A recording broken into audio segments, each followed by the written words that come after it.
بسم اللہ الرحمن الرحیم الحمدللہ رب العالمین والصلاة والسلام علی سید الانبیاء والمرسلین۔ ناظرین کرام، نیا سبق لے کر آپ کی خدمت میں حاضر ہو چکے ہیں۔ نحو کا خلاصۃ النحو کا ہے الدرس الرابع، چوتھا سبق ہے اور مذکر اور مؤنث کے حوالے سے ہے۔ مذکر کسے کہتے ہیں، مؤنث کسے کہتے ہیں، یہ اصطلاح ہے۔ اصطلاح کے اندر مذکر کسے کہیں گے، مؤنث کسے کہتے ہیں۔ دیکھیں، علامات جس میں مذکر کی علامت ہوگی، جس میں جو وہ علامات تانیث نہیں ہوگی، جس کلمہ کے اندر، عربی کے جس کلمہ کے اندر تانیث کی علامت نہیں ہوگی وہ مذکر ہوگا، اور جس میں تانیث کی علامت ہوگی وہ مؤنث ہوگا۔ اب تانیث کی علامات کتنی ہیں؟ 3 علامتیں ذکر کی گئی ہیں۔ ایک گولتا جو ہوتی ہے نا، اسے وہ بھی تانیث کی علامت ہے۔ جس کلمے کے اندر تا آ جائے گی وہ تانیث ہی کہلائے گا۔ اور ایک ہوتا ہے الف مقصورہ، جیسا کہ بشرا کے آخر میں الف آ رہا ہے، یہ بشرا صغرا، اس کے آخر میں جو الف آ رہا ہے، کبرا اس کے آخر میں جو الف آ رہا ہے، یہ الف مقصورہ ہے، یہ بھی تانیث کی علامت ہے۔ ایک ہے الف ممدودہ، جیسے صفراء حمراء، تو یہ بھی الف جو آ رہا ہے، اس میں حمزہ آ رہا ہے، یہ بھی الف یہ تانیث کی علامت ہے۔ تو یہ 3 علامتیں ہیں، الف گولتا، الف مقصورہ اور الف ممدودہ، یہ تانیث کی علامتیں ہیں۔ اس سے پہچان ہو سکتی ہے کہ یہ تانیث ہے یا تانیث نہیں ہے، یعنی کہ تذکیر ہے کہ تانیث ہے، آپ ان علامتوں سے پہچان سکتے ہیں۔ جس کلمہ کے اندر ان میں سے کوئی علامت ہوگی تو وہ کلمہ تانیث کا ہوگا۔ کچھ کلمات ایسے ہوتے ہیں کہ جن میں تانیث کی علامت نہیں ہوتی لیکن وہ تانیث کے لیے ہی ہوتے ہیں، جیسے ہے، اخت ہے، ٹھیک ہے۔ تو یہ اور اخت جو ہے یہ تانیث کی علامت ہے، یعنی اس میں تانیث کی علامت اگرچہ نہیں ہے لیکن ماں جو ہوتی ہے وہ ماں کو کہتے ہیں، اخت بہن کو کہتے ہیں، تو بہن یا ماں ہو تو یہ تانیث ہی ہوتی ہے، تذکیر میں نہیں ہوتے۔ تو جس میں تانیث کی علامت نہ ہو لیکن تانیث کے ساتھ ہی خاص ہو، تانیث کے لیے ہی بولی تو وہ بھی تانیث ہوتی ہیں۔ کچھ ایسے ہوتے ہیں جو تذکیر کے لیے ہوتے ہیں لیکن تانیث کی علامت ہوتی ہے، وہ تذکیر ہی ہوں گے اگرچہ اس میں تانیث کی علامت ہوگی۔ تو مزید ڈیٹیل ہم سبق میں جا کر پڑھتے ہیں۔ تو آئیے بلا تاخیر ہم سبق کی طرف چلتے ہیں۔ تو دیکھیے جناب، یہ کتاب کا نام لکھ دیا ہے خلاصۃ النحو، حصہ اول ہے، اور الدرس الرابع ہے، مذکر اور مؤنث کا بیان ہے۔ مذکر کی تعریف، مذکر کسے کہتے ہیں؟ جس اسم میں تانیث کی علامت نہ ہو، جس اسم میں تانیث کی علامت نہ ہو تو اس کو مذکر کہتے ہیں، جیسے غلام، ٹھیک ہے، رجل۔ اور مؤنث کی تعریف، جس اسم میں تانیث کی علامت ہو اس کو مؤنث کہتے ہیں، جیسے امراتن، ظلمتن، یہاں پر یہ تا آ رہی ہے، یہ گول تا ہے، تانیث کی علامت یہ آ رہی ہے، ٹھیک ہے۔ امراتن، ظلمتن، ٹھیک ہے،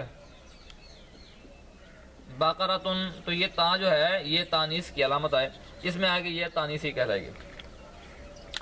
اب تانیث کی علامت اتنی ہے، تانیث کی علامت 3 ہیں جو آپ کو بتاتی ہیں۔ کون کون سی؟ گولتا، جیسے آپ کو یہ بتائیں، یہ تا ہے گولتا، اسے کہتے ہیں گولتا۔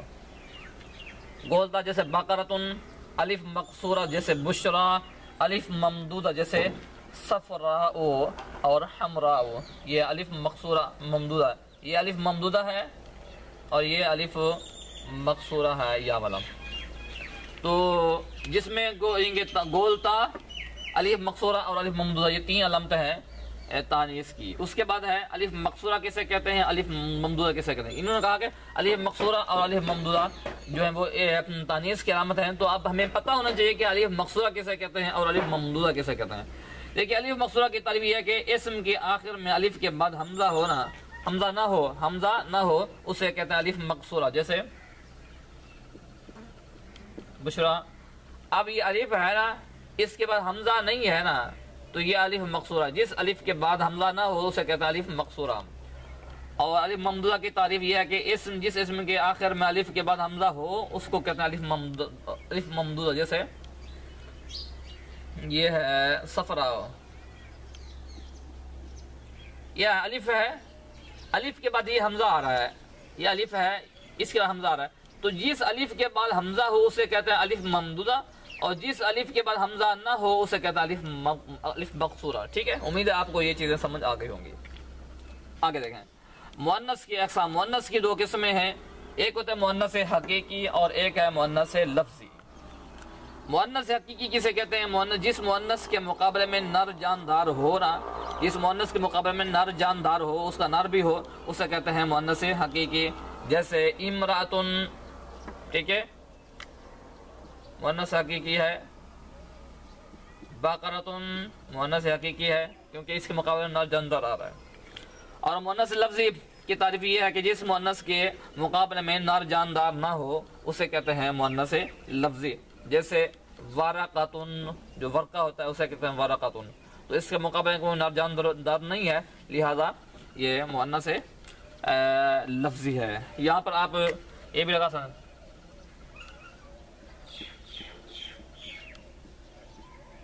شجرتن، ٹھیک ہے، درخت، تو اس کے مقابلے میں نر جاندار نہیں ہے، لہذا یہ مؤنث لفظی ہے. آگے کچھ فوائد ذکر کر رہے ہیں، کچھ فوائد ہیں، کچھ قواعد ہیں. کہتے ہیں کہ جو اسماء مؤنث کے ساتھ خاص ہوتے ہیں اور ان میں کہ وہ مؤنث ہی ہوتے ہیں اگرچہ اس میں تانیث کی علامت نہ ہوا. پہلے بتا چکے ہیں کہ کچھ اسماء ایسے ہوتے ہیں کہ جو مؤنث کے لیے بولے جاتے ہیں، مؤنث کے ساتھ خاص ہوتے ہیں، لیکن ان میں تانیث کی علامت نہیں پائی جاتی، لیکن اس کے باوجود بھی وہ مؤنث ہوں گے. جیسے یہ ام ہے، اخت ہے، بنت ہے، زینب ہے، مریم ہے. اب ماں کو کہتے ہیں، اخت بہن کو کہتے ہیں، بنت بیٹی کو کہتے ہیں، زینب یہ نام ہے عورت کا. اسی طرح مریم یہ بھی، تو کسی اور بندے کو نہیں زینب نہیں کہیں گے، مریم کسی بندے کو نہیں کہتے. تو لہٰذا یہ اگرچہ میں یہ جو مذکورہ 3 علامتیں ہیں وہ نہیں پائی جا رہی، لیکن کیونکہ یہ خاص ہیں تانیث کے ساتھ تو لہٰذا یہ تانیث ہی ہوں گے. اب نمبر 2، بعض اسماء ایسے ہوتے ہیں کہ جن میں لفظاً تانیث کی علامت نہیں ہوتی مگر وہ بھی مؤنث ہوتے ہیں. ٹھیک ہے، بعض اسماء ایسے ہوتے ہیں جن میں لفظاً تانیث کی علامت نہیں ہوتی جو اوپر گزری ہیں، لیکن اس کے باوجود بھی وہ بھی مؤنث ہی ہوتے ہیں. جیسے یہ ہے ارض، شمس، دار، نار، تو یہ ہے ان میں تانیث کی علامت نہیں ہے لیکن اس کے باوجود بھی یہ مؤنث ہیں اور ان کو مؤنث سمائی کہتے ہیں. ٹھیک ہے، ان کو مؤنث سمائی کہتے ہیں، یعنی جیسے قرآن حدیث میں جیسے سنا گیا ہے، جیسے قرآن حدیث میں آیا ہے، تو ویسے ہی ہمیں اس کو ذکر کر رہے ہیں. نمبر 3 میں کہتے ہیں کہ بعض اسماء ایسے ہوتے ہیں جو مذکر مؤنث دونوں میں استعمال ہو سکتے ہیں.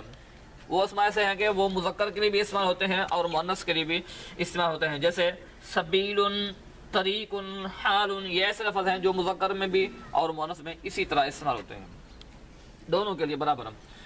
اور نمبر 4 میں کہتے ہیں جو اسم مذکر کا نام ہو، کہ جو اسم مذکر کا نام ہو یا وہ مذکر کے لیے ہی استعمال ہو یا بولا جائے تو وہ مذکر ہی ہوتا ہے اگرچہ اس میں تانیث کی علامت ہو. جیسے طلحہ، تو اس میں تانیث کی علامت یہ تا آ رہی ہے لیکن اس کے باوجود یہ مذکر کا نام ہے، لہذا یہ مذکر ہے اگرچہ تانیث کی علامت بھی ہے.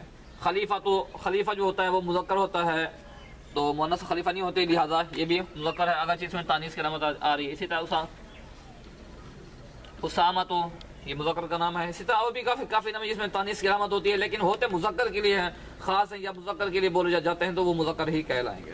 تو ٹھیک ہے، یہ ہے آج کا ہمارا سبق مذکر اور مؤنث کی پہچان کی وجہ سے. امید ہے آپ کو سمجھ لگ گیا ہوگا. تو آئیے تمرین کی طرف چلتے ہیں. دیکھیں یہ تمرین ہے، تمرین نمبر 1. سوال کیا انہوں نے مذکر اور مؤنث کی تعریف، مؤنث مذکر کسے کہتے ہیں اور مؤنث کسے کہتے ہیں. ٹھیک ہے، اوپر آپ کو بتا دیا ہے لیکن دوبارہ انہوں نے سوال کر دیا ہے. کہتے ہیں جس اسم میں تانیث کی علامت نہ ہو اسے مذکر کہتے ہیں اور جس اسم میں تانیث کی علامت ہو اسے مؤنث کہتے ہیں. سوال نمبر 2، تانیث کی کتنی اور کون سی علامات ہیں؟ ام سے بیان کریں. ٹھیک ہے، تانیث کی 3 علامتیں ہیں، گولتا، بقرتن، الف مقصورہ، بشرا، الف ممدودہ جیسے صفرا. ٹھیک ہو گیا. نمبر 3، سوال نمبر 3، الف مقصورہ اور الف ممدودہ کسے کہتے ہیں؟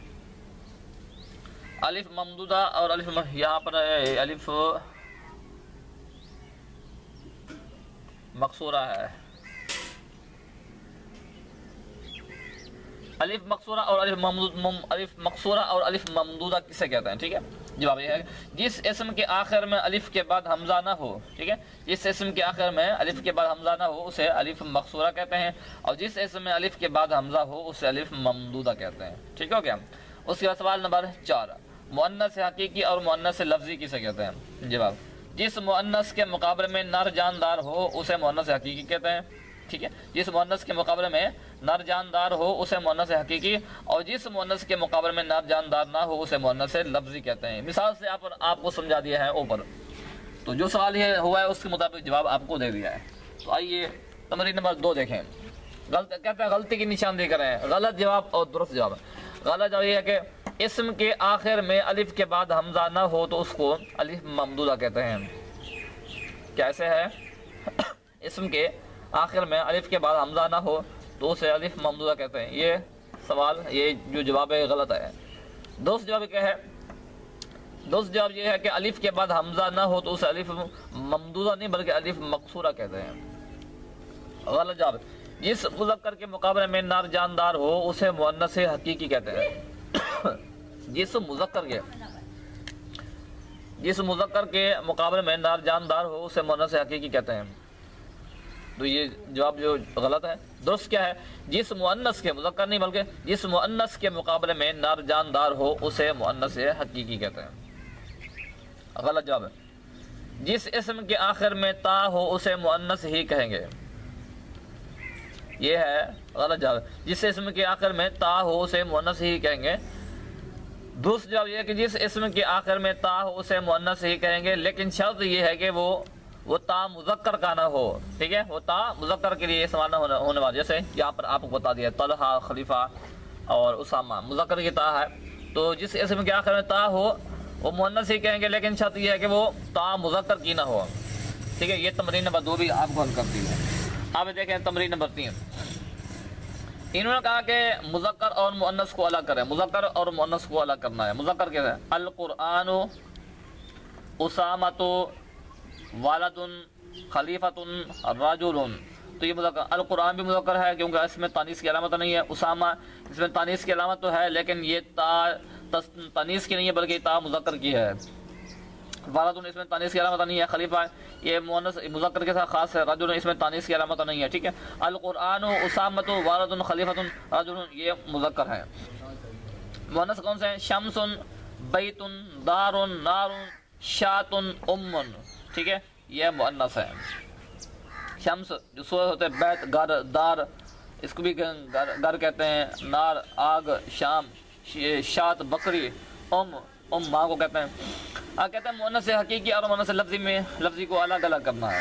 یہ مؤنث حقیقی ہے، ناقہ اونٹنی کو کہتے ہیں، کیونکہ مؤنث حقیقی آپ کو پتہ ہے کہ جس کے مقابلے میں نر جاندار ہو، ناقہ اونٹنی، بقرہ گائے، مرغیا دودھ پلانے والی، ٹھیک ہے، امرا عورت، ابنت بیٹی، ہند عورت کا نام ہے، فاطمہ یہ بھی عورت کا نام ہے، اتان یہ لفظ ہے، اتان ہے، ٹھیک ہے، اتان یہ گدھی کو کہتے ہیں، گدھی، اتان گدھی۔ اگر صغرا، حائضہ یہ لفظ ہے، حائضہ یہ عورت کا خاص ہے۔ تو مؤنث حقیقی ہیں یہ والا جتنے الفاظ ہیں مؤنث حقیقی ہیں۔ آگے مؤنث لفظی کون سے ہیں؟ رجل، رجل پاؤں کو کہتے ہیں۔ ایک ہوتا ہے رجل، راجلن یہ آدمی کا نام ہے، آدمی کو کہتے ہیں، بندے کو، مرد کو۔ ایک ہوتا ہے رجل، را کے نیچے کسرہ ہے، ٹھیک ہے، را کے نیچے کسرہ ہوتا ہے، اس سے کہتے ہیں ٹانگ، پاؤں کو کہتے ہیں، پاؤں جو ہوتے ہیں اسے کہتے ہیں رجل، پاؤں، رجل۔ آگے ہے صحراء، دار، عین، دار عین آنکھ کو کہتے ہیں۔ اچھا آگے ہے لفظ جو ہے، یہ لفظ کیا ہے؟ لغتن، لغتن، خمرن، لغت جو لغت ہوتی ہے ڈکشنری، خمرن شراب، تو یہ مؤنث لفظی ہے، لفظ مؤنث ہے کیونکہ اس کے مقابلے میں نر جاندار نہیں ہے، ٹھیک۔ تو یہ آج کا ہمارا سبق نمبر 4 بھی مکمل ہوا بمائے مشقیں۔ امید ہے آپ کو سمجھ لگ گیا ہوگا، تو ہمیں اجازت دیجیے، اللہ